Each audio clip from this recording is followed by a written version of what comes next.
On commence par un quiz. Que signifie le sigle TPE? Autant vous le dire, il n'y a rien à gagner, pas de voiture, pas de presse purée ou d'épilateur électrique. En fait, si, il y a à gagner le droit d'être défendu dans sa vie au travail. 3 fois rien, quoi. Bon, un indice, plus de 4 millions de personnes travaillent dans une TPE en France, parmi lesquelles des bouchers, des assistantes dentaires, des coiffeurs, des ouvriers. Allez, la réponse, TPE signifie très petite entreprise, c'est-à-dire employant moins de 11 salariés. Et on vous en parle parce que fin 2012, pour la première fois, les salariés des TPE seront appelés à voter pour leur syndicat. Et là, vous me dites, mais dans une boîte où on est 3, on ne va pas monter un syndicat, surtout avec le patron, la patronne à vrai dire, dans les 3. Et là, je vous réponds, prenons un exemple. Voici Michel, maçon de son état, qui ne sait pas qu'il a le droit au chèque vacances. José, lui, le sait parce que sa copine Julie, déléguée syndicale, lui a expliqué. Un accord sur la convention collective nationale du bâtiment signé par FO prévoit cette possibilité. Pour 100 €, le salarié peut obtenir un chèque valant jusqu'à 200 €, selon ce que rajoute le patron qui, en échange, bénéficie d'exonération de charges à condition de le savoir.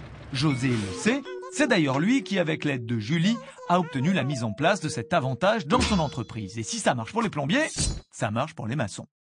Eric non plus ne sait pas que même dans les très petites entreprises, les salariés ont des droits et peuvent les faire respecter. Enfin, pour être exact, Eric ne le savait pas jusqu'à ce qu'il en discute avec Hakim qui, lui, bénéficie d'une prime d'ancienneté.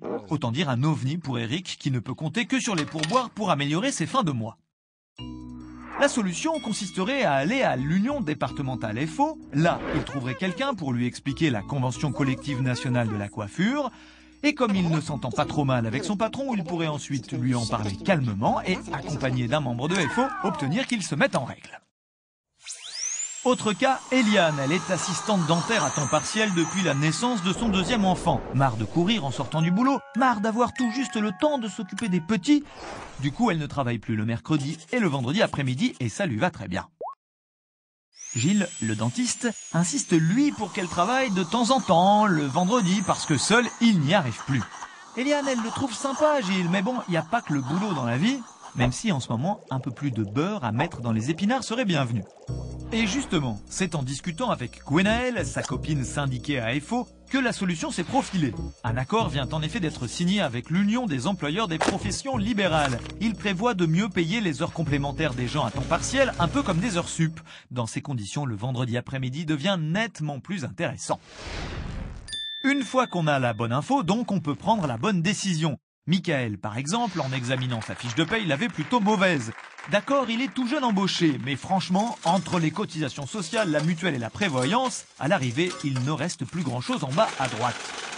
Eh bien, c'est Sarah qui lui a expliqué le principe nommé solidarité. Le jour où tu as besoin de lunettes, la mutuelle compense le fossé entre le prix de la monture et ce que rembourse la Sécu. Tu te casses une jambe, tu es arrêté 2 mois, la prévoyance maintient ton salaire. Et ça marche si tout le monde cotise. La mutuelle et la prévoyance ont été mises en place à la suite d'une négociation entre les syndicats, dont FO, et les 30 000 entreprises de boulangerie en France. Quand on sait tout ça, la pilule, parce que ça reste une pilule, passe nettement mieux. Et voilà, salariés des très petites entreprises.